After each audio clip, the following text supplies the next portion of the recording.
Lenovo Wi-Fi Security is an advanced cloud-based software service that helps your device differentiate safe wireless networks from potentially malicious ones. Each time you connect to a wireless network, Wi-Fi Security works in the background to answer two critical questions.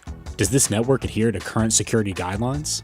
Is this access point configured in a way that may increase the risk of your data being exposed?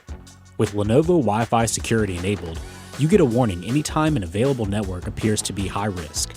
You can see which public networks are safe and which ones should be avoided. Lenovo Wi-Fi Security always respects your privacy and only checks how the network is handling the data transfer process, not what type of data is being transferred. You can find the Lenovo Wi-Fi Security service in the Lenovo Vantage app. Lenovo Vantage is available for free from the Microsoft Store. Run Lenovo Vantage, select Security, Wi-Fi Security. Switch on the service. You then need to enable the location services for Lenovo Vantage.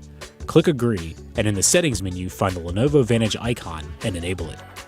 Network history shows the last few wireless networks you have been connected to. The Threat Locator tells you whether there are any potentially malicious networks in your area. Click Check Threat.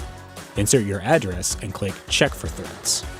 You will see a map of your area with circles showing the malicious networks. Keep Lenovo Wi-Fi Security turned on to avoid those networks. And for more information about your Lenovo devices, visit support.lenovo.com.